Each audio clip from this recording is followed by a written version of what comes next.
अस्सलाम classmate students. बेटे आज हमने topic number 3.2 chapter number 3 dynamics का article number 3.2 Newton third law of motion के साथ conjunctive topic tension and acceleration in a string discuss करना है। बेटे यहाँ पर देखें article number 3.2 tension and acceleration in a string. अब एक स्ट्रिंग को बेटे हम एक तार की ज़ुमरे में भी ले सकते हैं, एक रस्सी की ज़ुमरे में भी ले सकते हैं, एक धागे की सूरत में भी हम कंसीडर कर सकते हैं। तो इस टाइप के मटेरियल के अंदर हमने दो चीज़ों का रिलेशन जो है वो प्रूव करना है। Number 1 is tension and number 2 is acceleration. बेटे ये टेंशन और एक्सेलरेशन ये दो चीज़ें हम इस आर्टिकल में डिटरमिन करेंगे। उससे पहले ज़रा इस डायग्राम को चेक कर लेते हैं जिसको बेस बनाकर हम इन दोनों चीज़ों का प्रूव करेंगे। तो बेटे इस डायग्राम में भी इसी एक्चुअली टॉपिक की अक्कासी की गई है कि हमने एक स्ट्रिंग ली है और उसके साथ कुछ वेट लटका दिया है और तब हमने उसके अंदर टेंशन को भी ऑब्जर्व करना है और उसके अंदर पैदा की गई एक्सेलरेशन को भी ऑब्जर्व करना है। अब बेटे यहाँ पर मैंने दो डायग्राम्स बनाई हैं। एक डायग्राम में हमने जस्ट उसकी टेंशन को वेट के साथ रिलेट करवाना होगा और नेक्स्ट दूसरी आर्टिकल में हम उसको मूव भी करवाएंगे। तब साफ ज़रा है मूव करवाने के बाद एक्सेलरेशन जो है वो प्रोड्यूस होती है। एक्सेलरेशन की डेफिनेशन यही है, the time rate of change of velocity is called acceleration. कि जब भी कोई बॉडी मूव करती है उसकी मोशन चेंज होती है तो उसकी चेंज की जो होने का रेट है या जो शरह है उसको हम एक्सेलरेशन कहते हैं। तो बेटे जो पहली डायग्राम है इसमें बॉडी हमारे पास रेस्ट पोजीशन पे होगी। तो रेस्ट पे होने का मतलब है कि इस बॉडी के अंदर एक्सेलरेशन नहीं होगा। तो बेटे देखें कि मैंने एक ब्लॉक, एक बॉक्स या कोई भी बॉडी कंसीडर की है और उसको एक स्ट्रिंग के साथ हैंग कर दिया हुआ है, लटका दिया है। बेटे यही साथ आप एक स्टैंड देख रहे हैं और ये इसका तख्ता है जिसकी बेस पर ये इसकी बेसमेंट है जिस पे स्टैंड बना हुआ है। तो बेटे इस स्टैंड के साथ एक मैंने बॉक्स को, एक ब्लॉक को लटका दिया हुआ है। अब बेटे देखें कि इस बॉडी का कोई भी वेट होगा। बेटे मैस नहीं कहा, मैंने वर्ड यूज किया है वेट। अब सवाल ये है कि वेट क्या होता है। बेटे लास्ट आर्टिकल में भी हमने ये डिस्कस किया था, यानी कि मैस और वेट का जब डिफरेंस पढ़ रहे थे कि वेट फोर्स ऑफ ग्रेविटी है जो किसी भी बॉडी को डिफरेंट फोर्सेस के साथ अपनी तरफ जो है वो अटेंड कर रही होती है। अब इस बॉडी का लेट्स सपोज मैस मैं कहूँ कि 10 ग्राम है, लेकिन इसके ऊपर जो वेट लग रहा है वो हम ये कहेंगे कि इस मार्कर के ऊपर जितनी फोर्स ऑफ ग्रेविटी एक्सर्ट हो रही है इतना ही ये इसका वेट है। तो एक्चुअली वेट क्या है बेटे? वेट फोर्स ऑफ ग्रेविटी है किसी भी ऑब्जेक्ट पर। अब इस ऑब्जेक्ट का वेट क्या होगा? इस ऑब्जेक्ट का वेट भी यही होगा कि इस ऑब्जेक्ट पर ग्राउंड से, ग्रेविटी से जितनी फोर्स इसको डाउनवर्ड खींचने में लग रही है वही क्या होगी बेटे? वेट होगा इसका। अब वेट का रिलेशन हमने क्या पढ़ा था? W is equal to M G. W is equal to M G, ये हमने रिलेशन पढ़ा था बेटे। यहाँ पर G stands for gravitational acceleration which is constant quantity is equal to 10 metre per second square approximately. तो अब बेटे ये रिलेशन हम लास्ट आर्टिकल में डिस्कस कर चुके हैं। तो बेटे यहाँ पर एक बात ये मैं आपको पहले बता चुका हूँ कि ये बॉडी मूव नहीं कर रही, ये बॉडी रेस्ट पोजीशन पे है। अब बेटे रेस्ट पोजीशन पे होने का मतलब ये है, जरा गौर कीजिएगा कि इस बॉक्स के ऊपर दो फोर्सेस लग रही हैं। एक फोर्स जो ग्रेविटी की वजह से डाउनवर्ड लग रही है जिसको हमने वेट का नाम दिया है, और एक फोर्स अपवर्ड डायरेक्शन में लग रही है जो कि रस्सी के अंदर खिंचाव की सूरत में है। बेटे इसी को हम टेंशन का नाम देते हैं। यानी कि जो उस रस्सी, जो उस स्ट्रिंग, जो स्ट्रिप के अंदर टेंशन है बेटे, टेंशन का हम सिनोनिम या इसका मुतबादिल जो वर्ड यूज कर सकते हैं वो टाइटनेस का भी कर सकते हैं। यानी कि टाइटनेस मींस कि उसके अंदर जो खिंचाव है वो कितना है। तो बेटे दो फोर्सेस ऐड कर रही हैं, एक अपवर्ड डायरेक्शन में टाइटनेस या टेंशन या खिंचाव और दूसरी नीचे अपोजिट डायरेक्शन में जमीन की ग्रेविटी लग रही है, force of gravity due to earth, या हम कह सकते हैं कि इसका वेट है। अब बेटे रेस्ट पे होने का मतलब ये है कि लेट्स सपोज 2 न्यूटन फोर्स या 10 न्यूटन फोर्स अपवर्ड लग रही है तो नीचे बेटी 10 न्यूटन ऑफ डाउनवर्ड फोर्स लग कर रही है। इट्स मीन कि जितनी फोर्स ऊपर लग रही है इतनी ही फोर्स नीचे लग रही है। तो ना बॉडी ऊपर जा रही है ना बॉडी नीचे आ रही है, बल्कि बॉडी अपनी पोजीशन के ऊपर एक जगह पर रुकी हुई है। यानी कि फोर्सेस दोनों बैलेंस हैं। बेटे देखें कि एक फोर्स इस डायरेक्शन में लग रही हो, एक फोर्स इस डायरेक्शन में लग रही हो और बीच में कोई ऑब्जेक्ट पड़ा हो।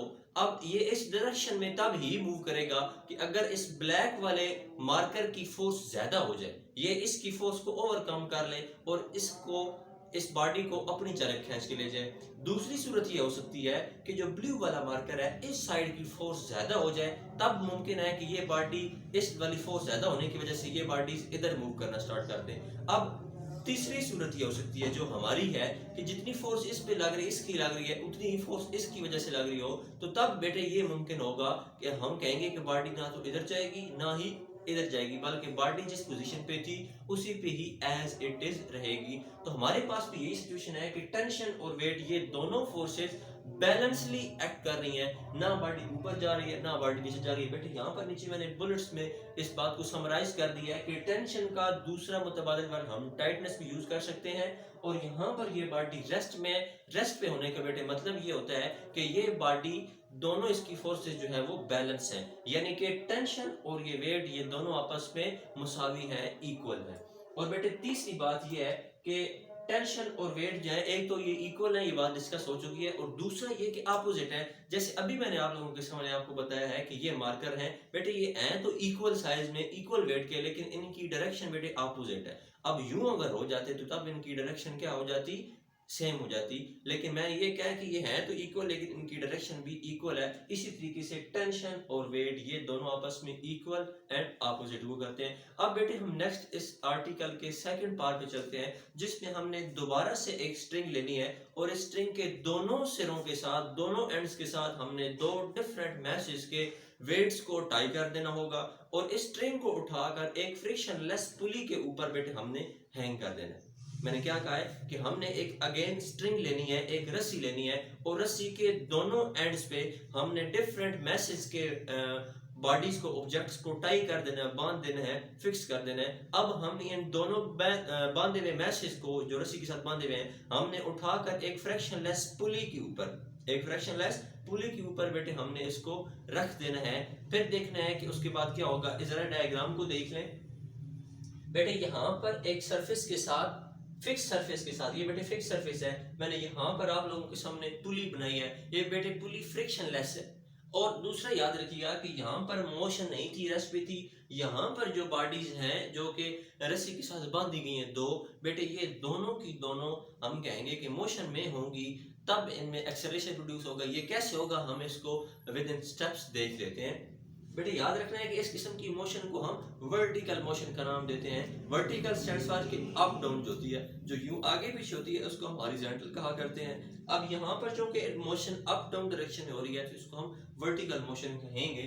अब बेटे देखें कि ये वो रस्सी थी, वो स्ट्रिंग थी, जिसके दोनों सिरों पर मैंने मैसेज जो है वो लटका रखे हैं। अब इन दोनों मैसेज में आप देखें तो साइज का डिफरेंस भी है, यानी कि ये वाला मैस आप लोगों को बड़ा नजर आ रहा होगा और ये वाला मैस आप लोगों को छोटा नजर आ रहा होगा। तो बेटे इसको मैंने बुलेट्स में लिख दिया है कि M1 is greater than M2, यानी कि मैस 1 यानी कि बॉडी A इसका नाम रखा है, और इसका बॉडी B लिखा है कि बॉडी A का मैस M1 ये बड़ा है, ग्रेटर है बॉडी B के मैस M2 से। ये एक बात क्लियर हो जानी चाहिए आप लोगों को। अब बेटे साफ जाहिर है कि ये दोनों एक ही रस्सी के साथ बांधे गए हैं और एक ही पुली से गुजारे गए हैं। अब चूंकि इसका मैस ज्यादा है तो ये इसको इस डायरेक्शन में खींच लाएगा।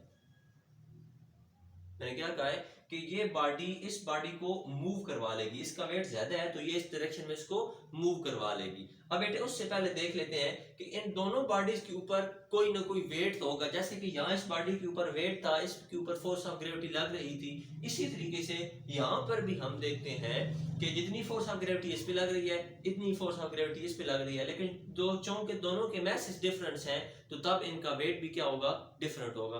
बेटे मैस 1 जो है, M1 जो मैस था उसका वेट हम W1 के नाम से रख लेते हैं, और जो M2 का मैस वेट था उसको हम W2 का नाम देते हैं। वैसे W is equal to mg होता है तो हम यहाँ पर W1 is equal to m1g रख रहे हैं, W2 is equal to m2g रख रहे हैं। अब बेटे यहाँ पर इस वेट की वजह से, जैसे यहाँ पर वेट था तो ऊपर टेंशन भी थी, इसी तरीके से यहाँ पर भी वेट है तो टेंशन होगी। लेकिन टेंशन बेटे जैसे वहां पर था कि अपवर्ड डायरेक्शन में होगी और वेट डाउनवर्ड डायरेक्शन में होगा, यहाँ पर भी टेंशन अपवर्ड डायरेक्शन में होगी और वेट डाउनवर्ड डायरेक्शन में होगा। बेटे इन दोनों सूरतों में इस वेट के लिए भी टेंशन, इस वेट के लिए भी टेंशन, ये दोनों सेम रहेंगी। और एक और बात याद रखनी है कि जिस वेलोसिटी से ये बॉडी मूव करेगी उसी वेलोसिटी से ये बॉडी मूव करेगी।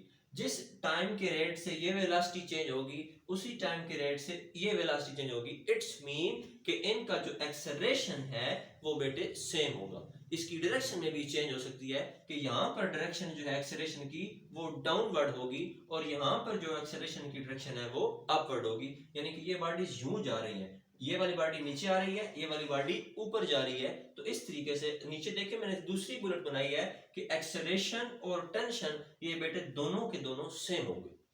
इस डायग्राम के अंदर एक्सेलरेशन और टेंशन दोनों बॉडीज के, दोनों ऑब्जेक्ट्स के सेम हैं। अब बेटे यहाँ पर मैंने बुलेट्स अगली नेक्स्ट बनाई है कि यहाँ पर हमने एक्सेलरेशन भी फाइंड करनी है और टेंशन भी फाइंड करनी है। ये बात हम एट द बिगिनिंग हम ये डिस्कस कर चुके हैं कि इस आर्टिकल में हम एक्सेलरेशन और टेंशन इन दोनों सूरतों को जो है वो दोनों सूरतों के लिए हम एक्सेलरेशन और टेंशन का रिलेशन जो है वो फाइंड आउट करेंगे, डिटरमिन करेंगे। अब बेटे देखिएगा जरा गौर करना है कि चूंकि यहाँ पर तो एक ही बॉडी थी और ये फिक्स थी तो ये मूव नहीं कर पा रही थी। अब ये चूंकि मूवेबल स्ट्रिंग है तो ये किस तरह मूव करेगी, इस बॉडी का चूंकि वेट ज्यादा है तो ये इस बॉडी को नीचे खींच लेगी। और नीचे खींचने का मतलब ये है, अच्छा एक एक सूरत हाल को अलग से देख लेते हैं जी। जब हम बॉडी ए की बात करते हैं तो बॉडी ए जो सी है, इस बॉडी यानी कि जो ग्रेटर साइज की है, ये किस डायरेक्शन में मूव कर रही है, डाउनवर्ड डायरेक्शन में। अब बेटे डाउनवर्ड डायरेक्शन में मूव करने का मतलब ये है, जरा यहाँ पर आ जाए। यहाँ पर हमने क्या बात की थी कि जो वेट है और जो टेंशन है वो आपस में बैलेंस है, वो आपस में बैलेंस है। जो वेट है और जो टेंशन है ये आपस में बैलेंस है, तब ये बॉडी रेस्ट पे थी। अब ये अगर वेट ज्यादा हो जाए तो ये ऊपर वाली बॉडी को नीचे खींच लेगा, तो बॉडी यूं नीचे मूव करना स्टार्ट कर देगी। इट्स मीन कि जब बॉडी डाउनवर्ड जा रही है तो उसका वेट ज्यादा होगा। तो बेटे इस सूरत हाल में बॉडी ए की बात जब हम करते हैं, यानी कि बॉडी ए डाउनवर्ड जा रही है, तो इस बात का मतलब क्या हुआ कि इस बॉडी का वेट टेंशन से ज्यादा है। तो बेटे ये देखें कि इस केस में हमने कहा है कि जब बॉडी डाउनवर्ड जा रही थी तो इसका वेट W1 जो है वो टेंशन से ग्रेटर होगा। बेटे ये बात समझने वाली है। इसी मुकाबले में हम अगर देखें, अच्छा पहले जरा देख लें कि अब ग्रेटर कौन सी चीज है, वेट। इसीलिए हम अगले नेक्स्ट स्टेप में वेट में से टेंशन को माइनस करेंगे तो हमारे पास नेट फोर्स आ जाएगी। मैंने क्या कहा है कि वेट ज्यादा है टेंशन कम है, वेट ज्यादा है टेंशन कम है, तो हम वेट में से टेंशन को सब्ट्रैक्ट करेंगे तो हमारे पास नेट फोर्स निकल आएगी। नेट फोर्स F एज किस तरह, F is equal to minus W1 minus T, W1 minus T, यानी कि वेट 1 में से हम टेंशन को सब्ट्रैक्ट करेंगे तो हमारे पास नेट फोर्स आ जाएगी। अब W1 से क्यों सब्ट्रैक्ट किया है, क्योंकि ये ग्रेटर है। अब दूसरी सूरत हाल को देख लेते हैं, क्योंकि जो बॉडी बी थी ये किस डायरेक्शन में मूव कर रही थी, अपवर्ड डायरेक्शन में। ये दो बॉडीज थी हमारे पास, बेटे ये हमारे पास वेट है, ये हमारे पास टेंशन है। अब बॉडी हम कह रहे हैं कि बी जो है वो अपवर्ड डायरेक्शन में मूव कर रही है, तो इसका मतलब ये है कि जो ऊपर की जानिब रस्सी के अंदर टेंशन थी वो ज्यादा थी और वेट क्या था, कम था। तब बॉडी अपवर्ड डायरेक्शन में मूव कर रही है, तो इस केस में बेटे टेंशन ज्यादा होगी और वेट कम होगा। यानी कि बॉडी ए के लिहाज से बॉडी बी में सिचुएशन टोटली ही ऑपोजिट हो गई है, डिफरेंट हो गई है। तो बेटे इस सूरत हाल में हम कहते हैं कि जो वेट है वो टेंशन से लेस देन होगा, या टेंशन जो है वो ग्रेटर देन वेट होगी। बेटे यहाँ पर वेट ज्यादा था, यहाँ पर टेंशन ज्यादा थी। बॉडी ए के लिए वेट ज्यादा, बॉडी बी के लिए टेंशन ज्यादा। अब यहाँ पर टेंशन ज्यादा थी तो टेंशन या उस टाइटनेस की बात हम कर रहे हैं जो स्टार्ट में डिस्कस की थी। अब यहाँ पर हम टेंशन से वेट को सब्ट्रैक्ट करेंगे तो हमारे पास नेट फोर्स आ जाएगी। बेटे यहाँ पर नेट फोर्स क्या आएगी, F is equal to T minus W2, यानी कि टेंशन से हम वेट को सब्ट्रैक्ट करते हैं। अब बेटे Newton second law of motion के अकॉर्डिंगली हमने पढ़ रखा है कि F इज इक्वल टू क्या होता है, ma।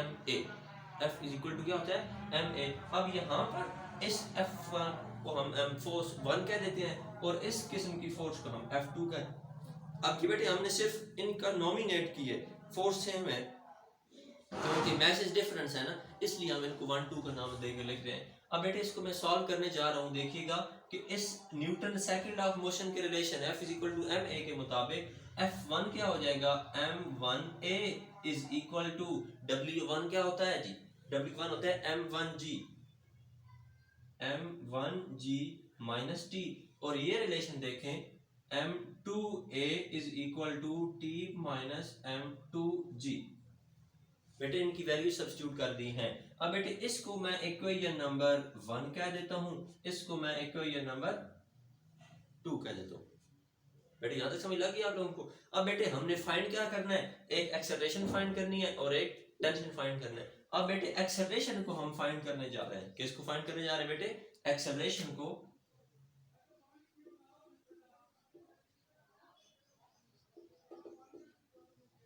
बेटे एक्सेलरेशन को फाइंड करने के लिए हम इन दोनों इक्वेशंस को ऐड अप कर देंगे, यानी कि हम क्या कहेंगे, बाय एडिंग इक्वेशन 1 एंड 2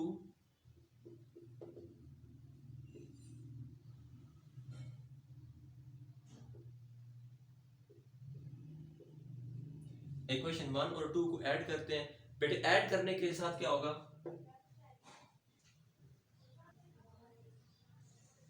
अब बच्चों देखें कि यहाँ पर मैंने इन दोनों इक्वेशंस को, इक्वेशन 1 और इक्वेशन 2 को ऐड कर दिया है। अब ऐड किस तरीके से किया है कि इनकी लेफ्ट हैंड साइड्स को आपस में ऐड कर दिया है, इनकी राइट हैंड साइड्स को आपस में ऐड कर दी। देखें इसकी left hand side m1a plus m2a, यहाँ पर इस वाली साइड को ये प्लस ये वाली साइड यहाँ पर। अब देखें कि यहाँ पर माइनस टी और प्लस टी कैंसल आउट हो जाते हैं। इन दोनों क्वांटिटीज के अंदर एक्सेलरेशन कॉमन है, इज इक्वल टू इस साइड पर बेटे इस क्वांटिटी और इस क्वांटिटी में, बेटे इन दोनों मिकदारों के अंदर, अब बेटे इन दोनों क्वांटिटीज के अंदर g कॉमन है, g कॉमन निकाल ले m1 माइनस m2, ये रिलेशन आ गया। अब बेटे यहाँ से हम रीअरेंज करके एक्सेलरेशन भी निकाल सकते हैं और ग्रेविटी भी निकाल सकते हैं, यानी कि वैसे एक्सेलरेशन भी निकाल सकते हैं और ग्रेविटेशनल एक्सेलरेशन निकाल लेते हैं। मैं दोनों के रिलेशन लिख देना हूँ, देखिएगा इनको अरेंज करेंगे। जब एक्सेलरेशन निकालना है तो इसको इधर डिवाइड करवा देंगे तो एक्सेलरेशन आ जाएगा हमारे पास, और जब ग्रेविटेशनल एक्सेलरेशन निकालना है तो इस क्वांटिटी को इधर ले आएंगे तो ग्रेविटेशनल एक्सेलरेशन बन जाएगा। देखें A is equal to m1 minus m2 divided by m1 plus m2 साथ में g। एक तो ये रिलेशन हो गया एक्सेलरेशन को फाइंड करने के लिए।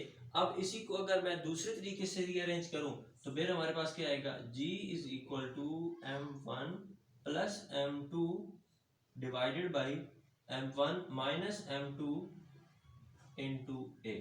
बेटे ये दो रिलेशन है, इनमें हम एक्सेलरेशन को भी फाइंड कर सकते हैं और ग्रेविटेशनल एक्सेलरेशन को भी फाइंड कर सकते हैं। जो दो चीजें डिटरमिन करनी थी उनमें से एक हमने कर ली। बेटे सेकंड और इम्पोर्टेंट हमारे पास टेंशन, ये हमारे पास रहती है। अब बेटे टेंशन को फाइंड करने के लिए जैसे एक्सेलरेशन के वक्त हमने इन दोनों इक्वेशंस को बेटे क्या करवाया है, बाई एडिंग।